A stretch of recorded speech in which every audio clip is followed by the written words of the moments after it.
ॐ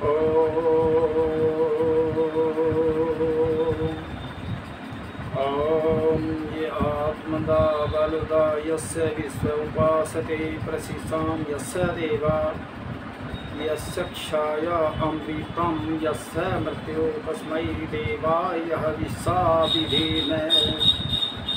आज जो मैं वीडियो बना रहा हूँ उसका जो विषय रहेगा आर्यव्रत भूमंडल पर अनादिकाल से और संस्कृत गुरुकुल शिक्षा ईश्वरीय वेद ज्ञान सृष्टि के आरंभ से है। और कितने आरंभ से है सृष्टि बनी है? सृष्टि के बने हुए 1,98,08,53,125 वर्ष। इतनी ही पुरानी हमारी संस्कृत भाषा है और ये ईश्वरीय भाषा है। जो ईश्वर ने वेद का ज्ञान दिया है वो संस्कृत भाषा में दिया है। और जितनी भी संसार की अन्य भाषाएं हैं वो सारी मनुष्यकृत भाषाएं हैं, उसमें इतना ज्ञान नहीं है जो संस्कृत भाषा में। आज मैं उसी की चर्चाएं करूंगा। संस्कृत भाषा का परिचय व महत्व, इसका महत्व क्या है, परिचय क्या है? देखिए, संस्कृत भाषा सबसे प्राचीन मानी गई है और देववाणी है, देवगिरा है और सुर भारती है इत्यादि इसके अनेक नाम हैं जो उसकी पवित्रता और अलौकिकता को सूचित करते हैं। यह वस्तुतः अपने नाम के अनुसार गुण रखने वाली भाषा है। इसके उच्चारण में, पद निर्माण में, वाक्य संरचना में जहाँ भी देखें और सभी जगह संस्कृतपना दिखाई देता है। अगर इसकी वाणी को, भाषा को हम जानें तो संस्कृत भाषा अपने में खुद ही वो ज्ञान देती है। तो इसलिए संस्कृत भाषा सभी को पढ़नी चाहिए। मैं तो कहता हूँ सारे विश्व के अंदर ही संस्कृत की पढ़ाई होनी चाहिए, गुरुकुलों की पढ़ाई होनी चाहिए। अगर दुनिया में शांति चाहते हो, कैसे शांति आएगी? जब परमात्मा ने सृष्टि का निर्माण किया, जो वेदों की रचना, वेदों का ज्ञान जो ऋषियों की आत्मा में दिया वो संस्कृत में दिया। और दूसरा बात में, मान लीजिए आज मेरा भारतवर्ष में जन्म है और ये सारा भूगोल में आज अंग्रेजी का ज़्यादा बोलबाला है। मृत्यु तो सभी की होनी है। अगर कहीं और कहीं दुनिया में जन्म हुआ तो वहाँ अंग्रेजी ना हुई, कोई और भाषा भी हो सकती है। लेकिन संस्कृत जो भाषा है, ईश्वरीय जो भाषा है, ये हर जगह रहेगी। इसलिए संस्कृत भाषा को सभी को पढ़ना चाहिए, हिंदी को पढ़ना चाहिए। ये ही बहुत ज्ञानवर्धक भाषाएं हैं। संस्कृत में जो लिखा जाता है वही बोला जाता है और जो बोला जाता है वही लिखा जाता है। यह उस सुसंस्कृत विचार की और सुसंस्कार को सूचित करता है कि जो सत्य है उसी का स्वीकार मन, वचन और कर्म से करना चाहिए। तो देखिए, मन, कर्म और वचन तीनों एक जैसे हों, ये हमारी जो संस्कृत भाषा है वो हमें कह रही है। फिर कहते हैं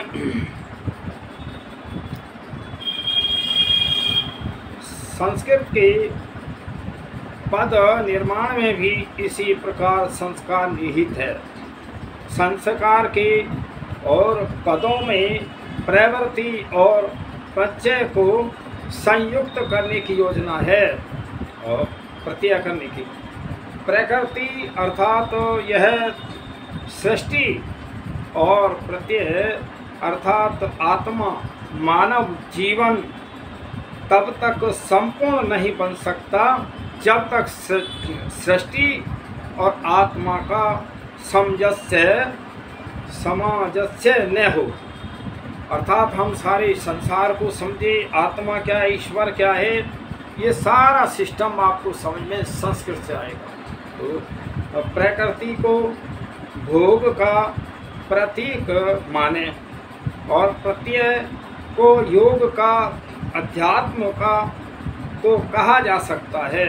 संस्कृत भाषा की संस्कृति भोगवाद और योगवाद दोनों की समुचित योजना बताती है। देखिए, संस्कृत भाषा हमें ईश्वरीय भाषा ये ज्ञान कराती है, मानव तू संसार में क्यों आया है, तेरा उद्देश्य है क्या, ये मानव शरीर क्यों मिला है। देखिए, मानव शरीर हमें मुक्ति के लिए मिला है, जन्म मरण के बंधन से छूट जाएं, संसार में आने का, जन्म लेने का दुख के कारण कोई और ज़्यादा यहाँ से हमें मिलता नहीं।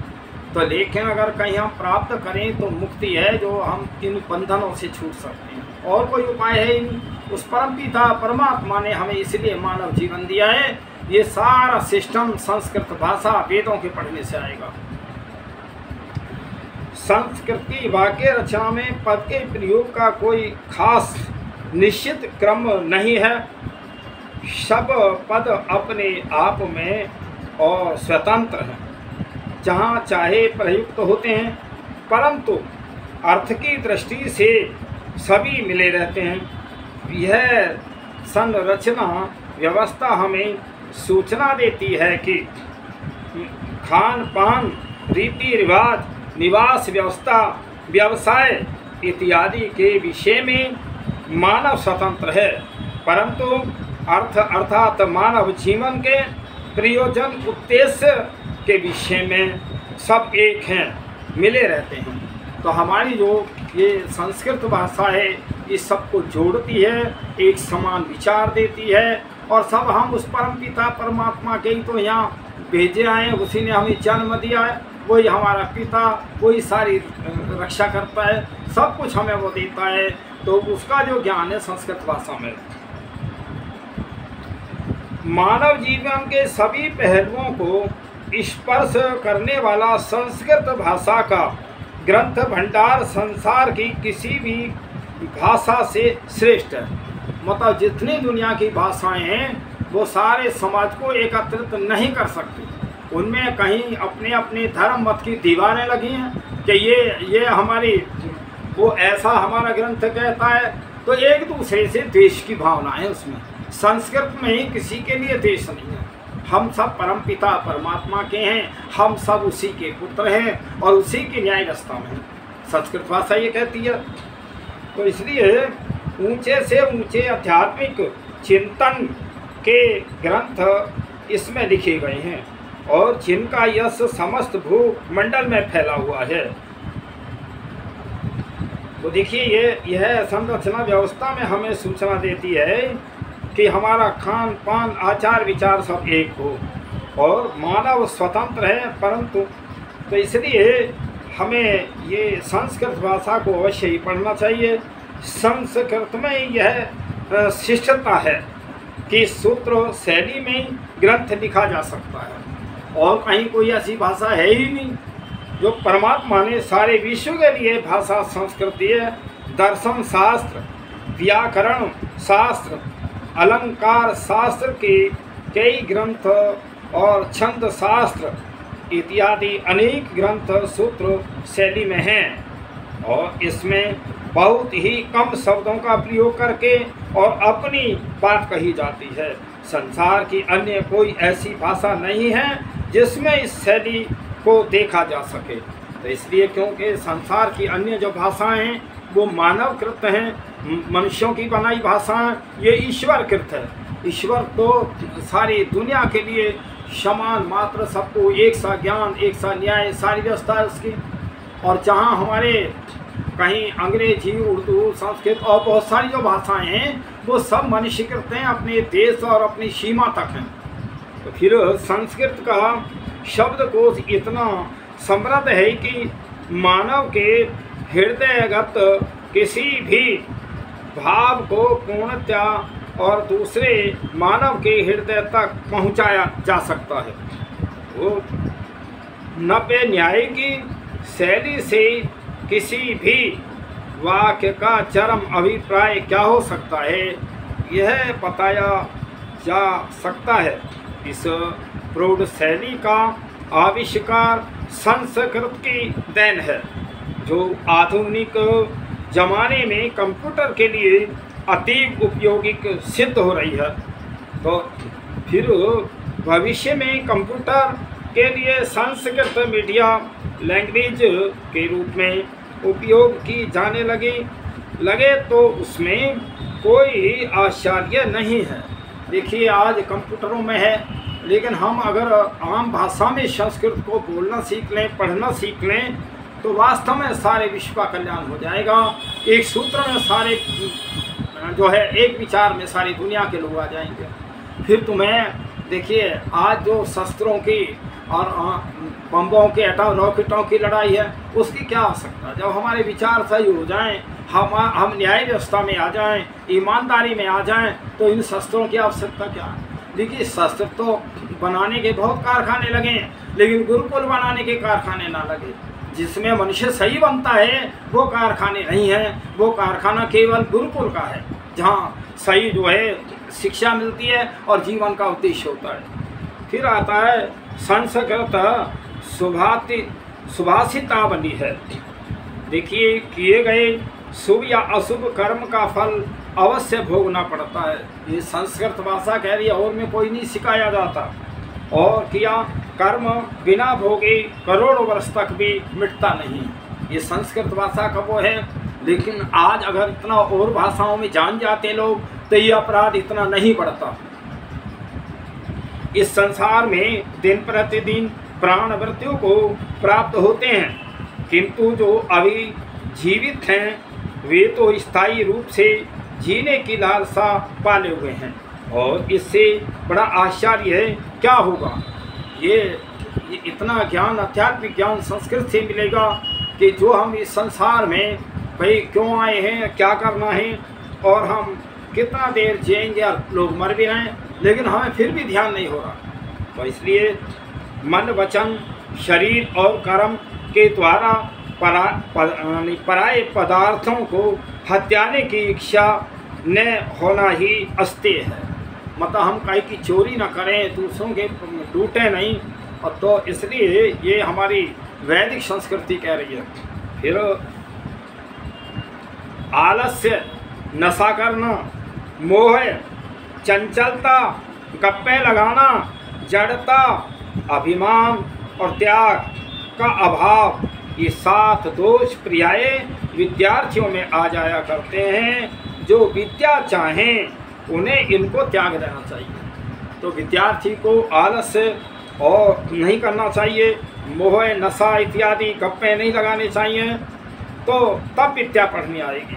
फिर कहते हैं ऋषि विद्वान मनुष्य अपनी ओर आकर्षित करने वाले विषयों में विचरने वाली इंद्रियों के नियंत्रण में उसी प्रकार प्रयत्न करे जैसे सारथी घोड़ों को नियंत्रण में रखता है।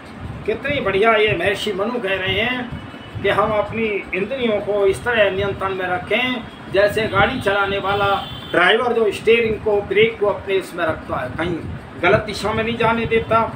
फिर कहते हैं धर्म ही एकमात्र सच्चा मित्र है जो मृत्यु के पश्चात भी मनुष्य के साथ जाता है।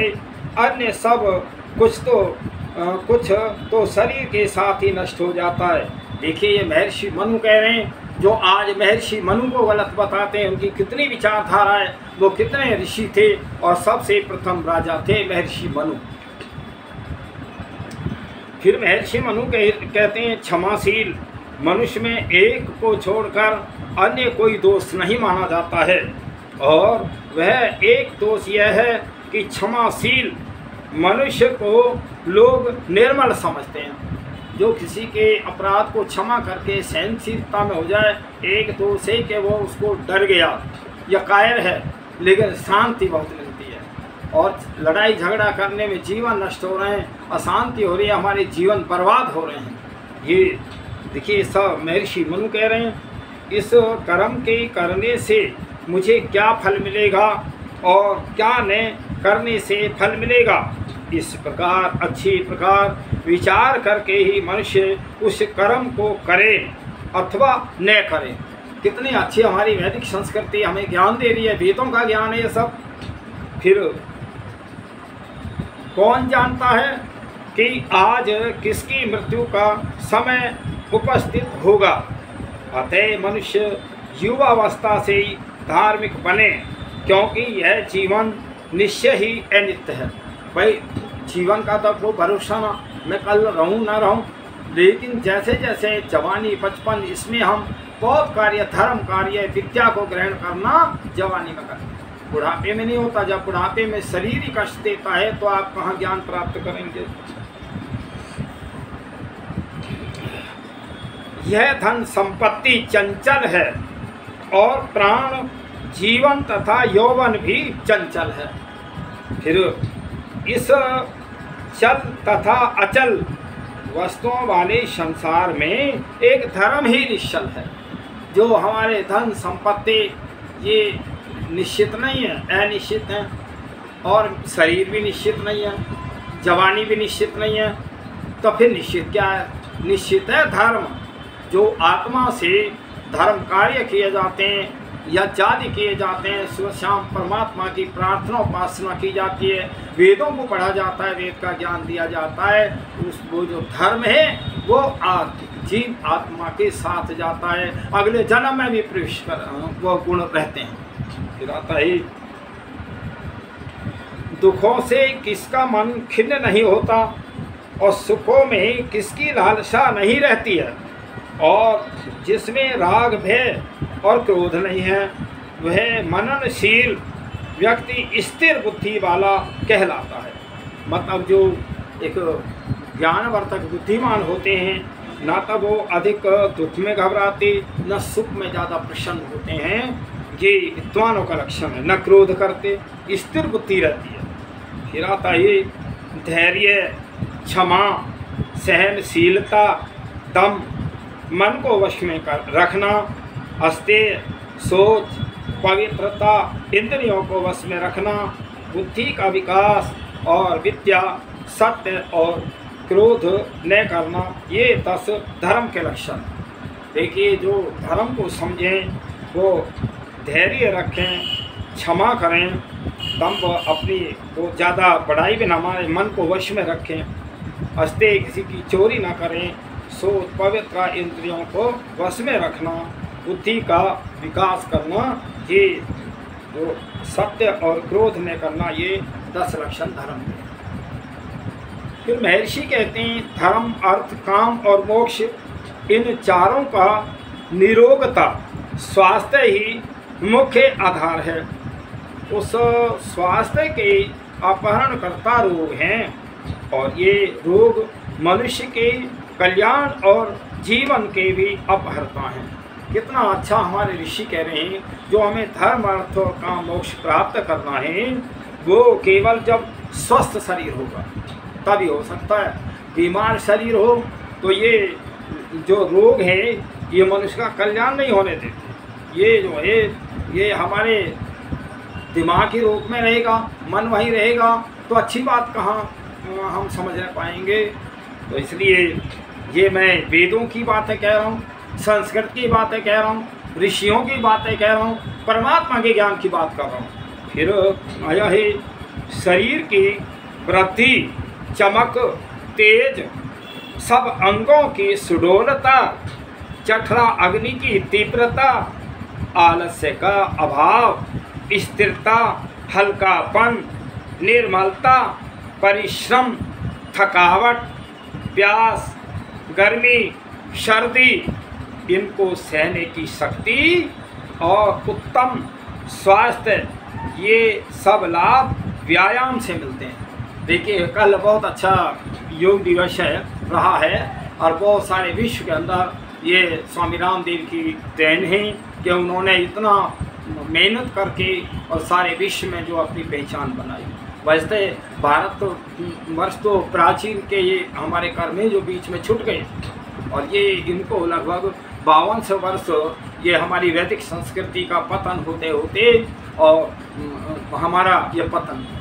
महाभारत का युद्ध हुआ था उसको 52 वर्ष हो गए। उसके बाद में भागवत पुराण पुस्तक बना और मूर्ति पूजा जैन मत से चली 3500 वर्ष में, ईसाई मत 2025 वर्ष, मुस्लिम मत 1450 वर्ष, सिख मत 550 वर्ष और हिंदू नाम 1000 वर्ष का है। हम तो आर्य थे, ऋषियों की संतान थे, राम की संतान है, श्री कृष्ण की संतान है, तो इसलिए हम आर्य हैं। और अनादि जब सृष्टि की उत्पत्ति हुई तो परमात्मा ने जो मनुष्य का नाम दिया है या जो आया है वेदों के अंदर, वो आया है आर्य।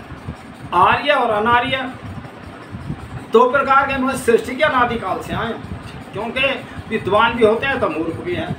तो इसलिए जो आर्य हैं वो विद्वान हैं और वो एक ईश्वर को के प्रार्थना उपासना या जवन करने वाले, और जो अनार्य है ना, जो जितने चोर लुटेरे हत्याएं करने वाले, ये सब अनार्य हैं। तो चाहे न मूर्ख कह लो, अनार्य कह लो और चाहे कुछ कह लो। इसलिए विचार करो कि हमारी जो वैदिक संस्कृति है, जो परमपिता परमात्मा ने जब हमें इस संसार में जन्म दिया है तो उसने रहने का रास्ता भी बताया। रहने का जो रास्ता न्याय पुरोटो वेद है, पढ़ के देख लो। फिर आता है तो ये शरीर की वृद्धि के लिए व्यायाम बहुत जरूरी है। मोटापे को घटाने के लिए व्यायाम जैसा अन्य कोई उपाय नहीं है, और व्यायाम के अभ्यासी मनुष्य को शत्रु भी जबरदस्ती पीड़ित नहीं कर सकते। जो व्यायाम करता है उसमें शक्ति होती है। बुद्धिमान मनुष्य मूत्र और मल त्याग के वेग को न रोकें तथा शुक्र अपान वायु वमन छींक डकार जभाई भूख प्यास आंसू नींद और परिश्रम से उत्पन्न और तीव्र श्वास प्रश्वास इनके वेगों को भी न रोकें। तो ये हमारी शरीर की जो प्रक्रिया हैं उनको हम जैसे उनके नियम है उनके अनुसार चलाएं। हितकारी भोजन व्यायाम करने वाला, विवेक पूर्वक कार्य करने वाला, विषयों में अनासक्त, दान देने वाला और संभाव वाला, सत्यपरायण, क्षमाशील और आप्तों की सेवा करने वाला मनुष्य निरोग रहता है। जो हम इन सब साधनों को करते हैं और उसको जो है और महापुरुषों की सेवा करते हैं तो वो हमेशा निरोग रहता है। तो बताया इस संसार में ज्ञान के समान अन्य कोई वस्तु पवित्र नहीं है। योग सिद्धि को प्राप्त मनुष्य उस ज्ञान को चिरकाल की साधना के पश्चात स्वयं प्राप्त कर लेता है। तो देखिए इस संसार में हमें जो ज्ञान प्राप्त करना है, सिद्धि प्राप्त करनी है, तो वो हमें निरंतर अभ्यास करते रहेंगे वेदों को, तो आप सब समझ जाएंगे। कामना कभी भी कामनाओं के उपभोग से शांत नहीं होती, अपितु बढ़ती हैं, और जैसे कि घृत आदि हवि के द्वारा अग्नि शांत नहीं होती, अपितु और अधिक बढ़ती है। ये कि मैं अब ये काम कर लूँ फिर ना करूँगा, ये कर लूँ फिर ना करूँगा, या विषय वासना, तो ये जैसे अग्नि में ज़्यादा घी डालते हैं, जैसे जैसे अग्नि ज़्यादा बढ़ती है। तो हमें जितने गलत कार्य हैं उनका हम उपयोग ना करें, उनको शांत रहने दें, उनको छोड़ दें। फिर आता है सत्य से बढ़कर अन्य कोई श्रेष्ठ धर्म नहीं है और झूठ से बढ़कर पाप नहीं है। सत्य ही धर्म का आधार है, अतः सत्य का लोप न करें। देखिए सत्य जो है, अगर हम ये सब माने ना तो पहले सत्य है सबके नाम है। ईश्वर सत्य चित्त और आन स्वरूप है। मैं जीवात्मा हूँ, सत्य और चित्त हूँ, चेतन हूँ और सत्य हूँ। अब रह जाता है संसार में सतोगुण रजोगुण और तमोगुण, वहाँ भी सत्य है। अब आ जाता है वेद, और वेद सब सत्य विद्याओं की पुस्तक है। तो आप निश्चित ही अगर ऐसे विचार करेंगे, ऐसा समझ लेंगे, तो निश्चित आप मुक्ति प्राप्त कर लेंगे। वेदों को पढ़ो, ईश्वर को जानो, ईश्वर के स्वरूप को जानो, अपने को जानो। मैं संसार में क्यों आया हूँ, मुझे मनुष्य जन्म क्यों मिला है। और ये संसार क्या है? संसार केवल ये कर्म क्षेत्र है बस, और कुछ नहीं है इसमें। ये हमने पहले किए कर्मों को भोग रहे हैं अब, और जो अब कर रहे हैं फिर भोगेंगे। तो कर्म क्षेत्र ही तो जैसे नदी चढ़ी हुई है, नदी को पार करने के लिए नाव की आवश्यकता है, ऐसे ही संसार रूपी नदी को पार करने के लिए इस जीव आत्मा को परमात्मा ने मनुष्य जो शरीर दिया ये नाव है। आप इससे अच्छे कर्म कर लो, बुरे कर्म कर लो, तर जाओ चाहे डूब जाओ ये संसार में। तो सांच बराबर तप नहीं, झूठ बराबर पाप, जाके हृदय सांच है ताके हृदय आप, वाके हृदय भगवान। तो फिर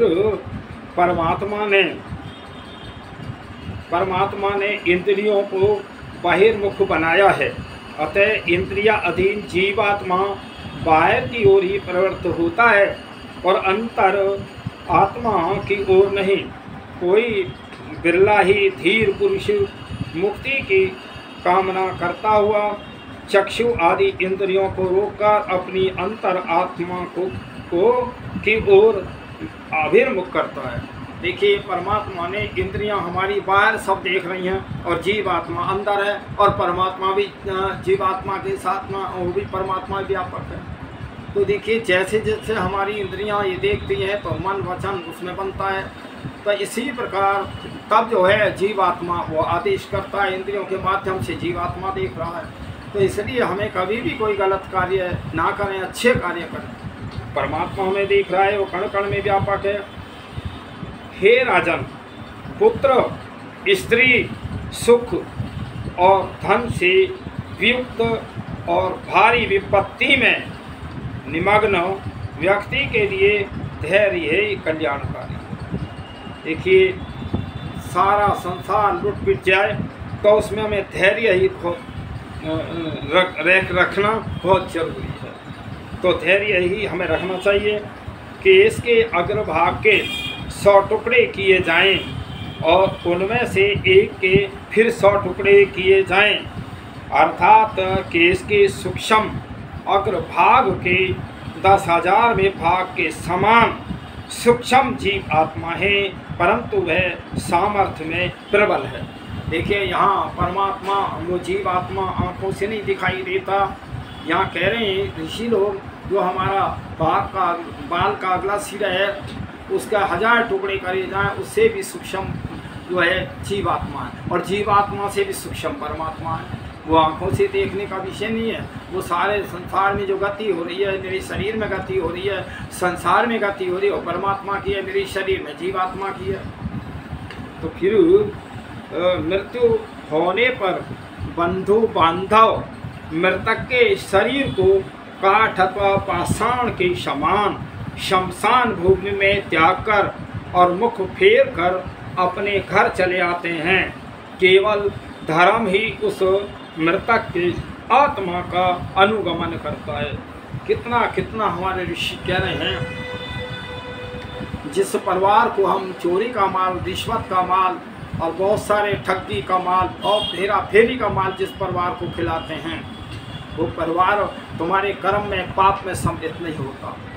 इसलिए एक बार एक सन्यासी थे और उन डाकुओं ने उस सन्यासी को घेर लिया। बोल दिखा तेरे पास क्या है, ये सब हमें दे दे। सन्यासी बोला तुम ऐसा करो भाई, तुम अपने घर ये पूछ के आओ कि जो मैं हम चोरी का माल करके लूट के लाते हैं, पत्नी से पूछना क्या तू इस उसमें वो सम्मिलित रहेगी मेरे पाप कर्म में, तू भी तो खाती है। तो वो कहने लगे डाकू कि अरे साधु हमें उपदेश दे रहा है और तू यहाँ से भाग जाइयो। तो कह रहे रस्सा से मुझे यहीं बांध दो पेट से। उस साधु को पेट से बांध दिया और तब जो है वो अपने घर में गए। पत्नी से पूछा एक बात बता, मैं ये चोरी के माल इकट्ठे करके तुमको लाता हूँ, तू खाती है, और जब परमात्मा दंड तो मुझे देगा ही, तो उसमें आधा हिस्सा तेरा भी रहेगा ना। बोले हमारा हिस्सा क्यों रहे पाप में, आप पति हैं, आप कहीं से लाएं। फिर पुत्रों से पूछा, संतानों से, संतानों में भी यही जवाब दिया, आप हमारे पिता हैं, आप भरण पोषण की आपकी जिम्मेदारी है, तो इसलिए संसार के लोगों, जो तुम कर्म अच्छा बुरा करते हो वो तुम्हें ही भोगना पड़ेगा। ना पत्नी साथ देगी, ना पुत्र साथ देंगे, और सब ये धर्म, घर, मकान, गाड़ी घोड़े सब यहीं रह जाएंगे और तुम अग्नि में जला दिए जाओगे। रह गया आत्मा, आत्मा नहीं जलता है, और आत्मा जो तुमने किए कर्म हैं वो आगे अगले जन्म में भोगने पड़ेंगे। तो इसलिए उस परम पिता परमात्मा को याद रखते हुए और उसको जो है हमें उसका चिंतन करना चाहिए। ये वेद की शिक्षा है, ये वैदिक संस्कृति है। महाभारत में आया, और जिसकी स्वयं बुद्धि नहीं है, और उसका शास्त्र कोई उपकार नहीं कर सकता। जैसे कि नेत्रों से विहीन व्यक्ति का दर्पण क्या उपकार करेगा। जिसमें स्वयं ज्ञान नहीं है, स्वयं समझने की शक्ति नहीं है, तो शास्त्र क्या करेगा। अब मान लीजिए कोई आदमी नेत्रहीन है, तो वो चश्मे में उसका चेहरा थोड़ी दिखेगा, तो इसलिए दर्पण क्या करेगा, शीशा। तो हमें ज्ञान करना बहुत ज़रूरी है, इसीलिए मनुष्य जीवन मिला है। श्रेष्ठ मनुष्य जिस कर्म को करता है वही कर्म सामान्य मनुष्य भी करते हैं। तो अतः लोक के कल्याण के लिए और आत्मसिद्धि के लिए शुभ कर्म अवश्य करना चाहिए। जो भाई हमारे जो राष्ट्र चलाने वाले हैं, नेता हैं, उनको अच्छे कर्म ही करने चाहिए। उन्हीं के पीछे सारी प्रजा चलती है, और एक पिता के अच्छे कर्म होंगे तो संतान भी अच्छी चलेगी। इसीलिए जो हमें अच्छे कर्म करने चाहिए, गुरु अच्छी शिक्षा देंगे तो शिष्य भी अच्छे बनेंगे।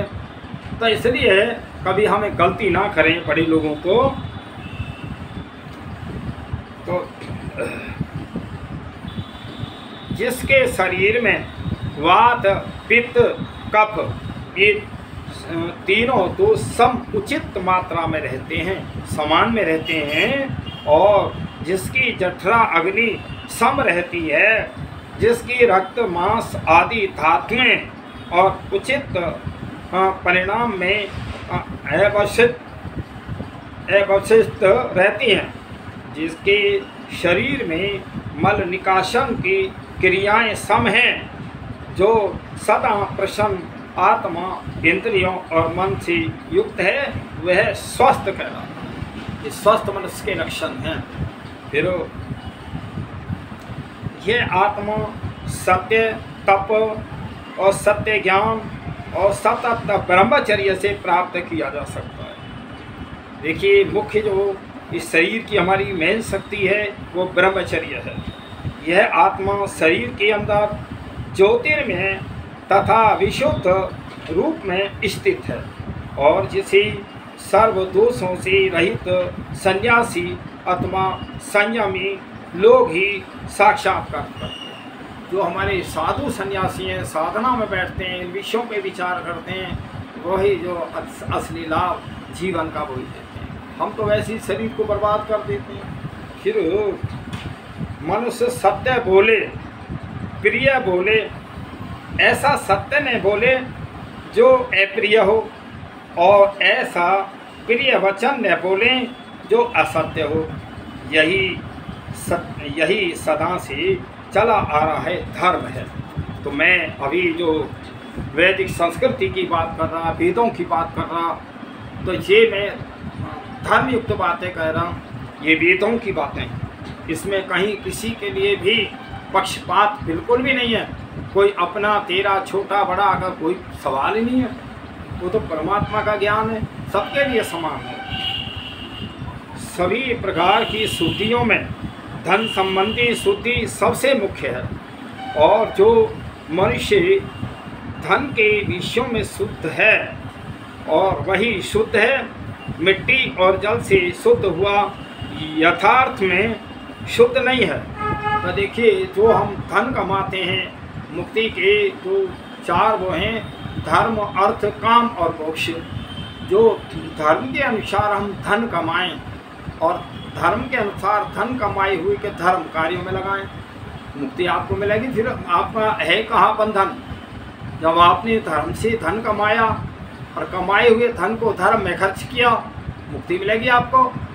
अधर्म से धन कमाया, अधर्म में लगाया, आपने अधर्म झूठ बोल करके रिश्वत ले करके तो पैसा कमाया, फिर शराब पी अंडे मांस खाए तो मुक्ति में जाओगे या नरक में जाओगे? ये विचार करो। ये सारा संसार कर्म क्षेत्र है या कर्मों की खेती है ये, और वह जैसा कर्म करोगे, जैसा बीज बोओगे वैसा फल मिलेगा। परमात्मा तुम देख रहा है, तुम्हारी आत्मा में व्यापक है, तुम्हारे कर्मों को हर समय देख रहा है। फिर आता है जैसे दूध में घृत व्यापक होता है, उसी प्रकार परमात्मा को जगत में व्यापक समझना चाहिए। उसकी प्राप्ति आत्मविद्या और तपस्या से सुलभ है, और वह ईश्वर महान, सर्व अंतर्यामी और सर्वोत्कृष्ट है। सब जगह है परमात्मा। जैसे दूध के अंदर घी होता है और मेहंदी में रंग होता है, इसी प्रकार परमात्मा सर्वत्र व्यापक है। तो हमें ऐसा समझना चाहिए, वो परमात्मा पत्थर में भी व्यापक है। जैसे पत्थर को पत्थर में मारते हैं, अग्नि चिंगारी निकलती है, इसी प्रकार वो पत्थर में भी व्यापक है।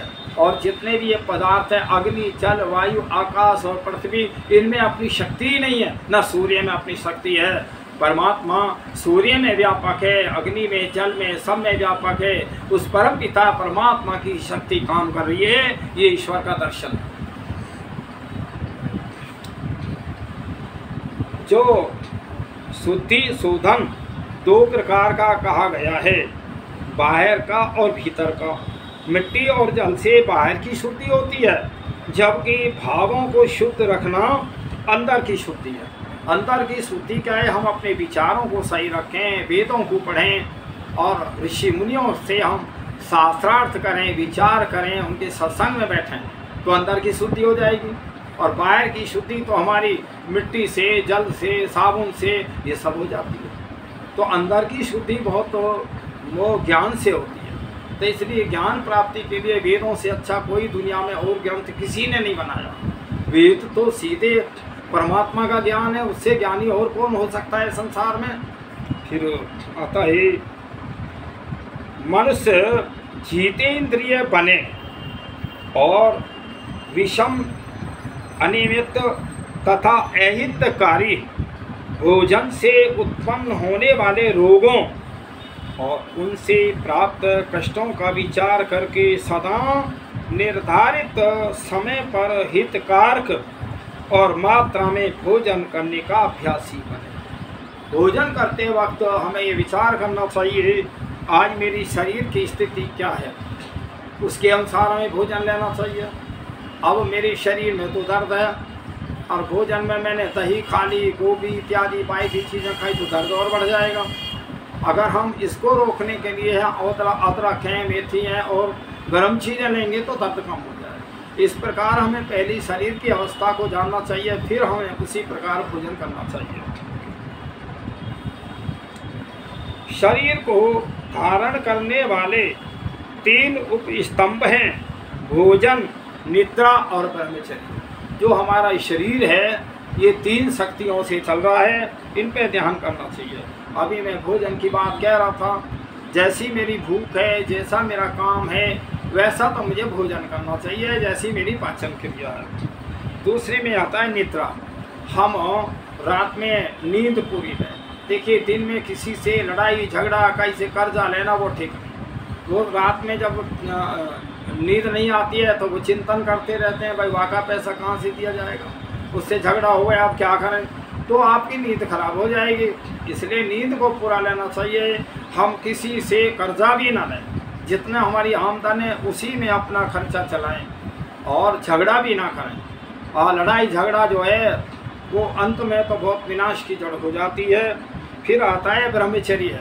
जो हम जितना खान पान खाते हैं उससे जो हमारी शक्ति बनती है उसको हम ऐसे ही अज्ञानता में बर्बाद करते हैं, इसलिए उसको ऐसा बर्बाद नहीं करना चाहिए। उस शक्ति से ही सारा शरीर चल रहा है, तो ब्रह्मचर्य का पालन करना चाहिए।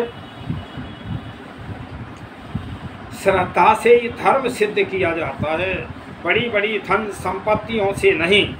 अतः सर्वदा धन रहित होते हुए भी अनेक श्रद्धालु मुनिगण मोक्ष को प्राप्त हुए। तो यहाँ आया है कि जो हमें श्रद्धापूर्वक ही को धर्म की सिद्धि होती है और बड़ी बड़ी संपत्तियों से नहीं होने पाती। और कई बार तो जो बहुत गरीब और बहुत साधु हैं मुक्ति प्राप्त हुई है, ऐसा कोई बात नहीं। मुक्ति अलग विषय है, धन विषय अलग है, लेकिन ये सारा हमारे कर्मों का ही वो है फल। जो मनुष्य सुनकर, स्पर्श करके, देखकर, खाकर और सूंघकर न तो प्रसन्न होता है और न ही अप्रसन्न होता है, उसे ही जितेंद्रिय जानना चाहिए। जितेंद्रिय का लक्षण है सुख में दुख में और हम एक समान रहें, और गरीबी हो अमीरी हो सबको हम बर्दाश्त करते हुए। मैं कहता हूँ ऐसे हमारे महापुरुष श्री राम का जीवन होता है। मैं जिस समय श्री राम को एक दिन पहले, और पिताजी का भी आदेश और सारे भूमंडल का के भी पहले नंबर तो एक वो थी, वो सन्यासी वो भ्रमण करती थी, तो उन्होंने बताया, रिपोर्ट दी कि आज विश्व के अंदर श्री राम से बढ़कर कोई भी बुद्धिमान और राजनेता, धर्म को जानने वाला और न्याय करता ऐसा कोई आज विश्व के अंदर नहीं। तो उस समय जब ये रिपोर्ट हुई, सारी मीटिंग थी, तो महाराज दशरथ जब व्रत हो गए तब वो कहने लगे अब मैं व्रत हो गया और अब मेरे से राज्य का कार्य नहीं होगा। और आज देखो ना, वहीं चाहे वो काम करने का योग्य है या ना है, और वो राज के पद को संभाले रहते हैं। अरे जब तेरे बस की ना है तो और कोई आएगा, लेकिन आज हमें राज से मोह है। तो उस समय एक दिन पहले सीता जी ने और श्री राम ने और व्रत किया था। अगले दिन जब तैयारियां हो रही थी कि श्री राम को राज्याभिषेक किया जाएगा, अब राज्याभिषेक की तैयारियां थी, पूरी जो अयोध्या सजाई गई। तो उस समय भाई वो आपस का उनका होगा कि कई का महाराज दशरथ के कोई वचन थे, तो कि केकई ने अपना वो कहा कि श्री राम 14 वर्ष वन को जाएंगे और भरत राज करेगा।